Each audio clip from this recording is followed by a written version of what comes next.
बोला बनी हुई है, गृह मंत्रालय पूरा फेल हो चुका है। महाराष्ट्र में हालत खराब है। तोडफोड करने जाके कायदा व सुव्यवस्था हातात घेत काल पोलिसांनी धक्काबुक्की कुणाल कामरेच्या इथे सैनिक पदाधिकाऱ्यांनी केली असं म्हटलं जातं। तर महाराष्ट्रामध्ये कायदा व्यवस्था हा सगळ्या संपुष्टात आलेला आहे। महाराष्ट्रामध्ये जी मनमानी चाललेली आहे, मी आता अलिबाग मधून येतो आहे।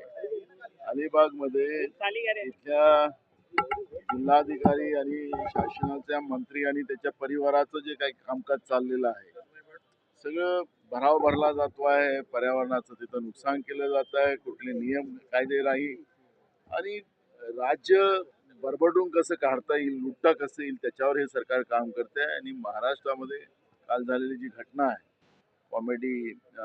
कॉमेडीच्या त्या याच्यामध्ये आपण पाहतोय की कायदा व्यवस्था महाराष्ट्रात बाकी राहिलेला नाही।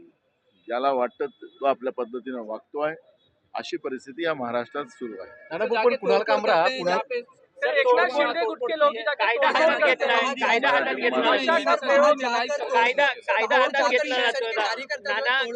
मैंने बोला ना, एक लाइन में बोल दिया, महाराष्ट्र में कानून व्यवस्था नहीं रही है, वही उसी के परिणाम है।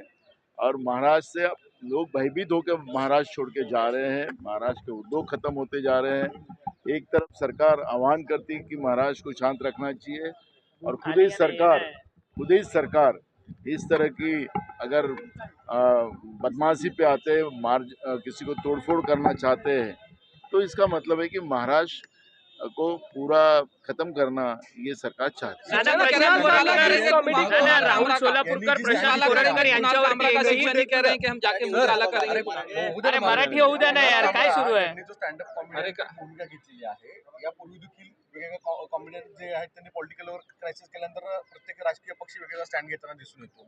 बघा, दोन गोष्टी आहे महाराष्ट्रामध्ये, जे सोलापूरकर आणि डॉक्टर प्रशांत कोरटकर यांच्या पापाचा हंडा छत्रपती शिवाजी महाराजांचा अपमान केलेल्या लोकांना वाचवण्यासाठी या पद्धतीचं एक वातावरण निर्मित करणं, मूळ मुद्द्यापासून जनतेला दूर करणं आणि आम्ही छत्रपतीचे खरे अनुयायी आहो असं दाखवण्याचा एक अयशस्वी प्रयत्न हे सरकार करताना आपण पाहतोय। आणि त्याच्यामुळे कोरटकरचा विषय आज येणार, राहुल सोलापूरकरचा विषय आज येणार आणि म्हणून या पद्धतीची भूमिका घेऊन सरकारमधलेच लोक या पद्धतीनं मुंबईमध्ये तोडफोड करत असतील तर ह्या सरकारची मानसिकता नेमकी काय हे स्पष्ट होतं। परंतु राहुल सोलापूरकर वरती एक गुन्हा देखील दाखल होत नाही।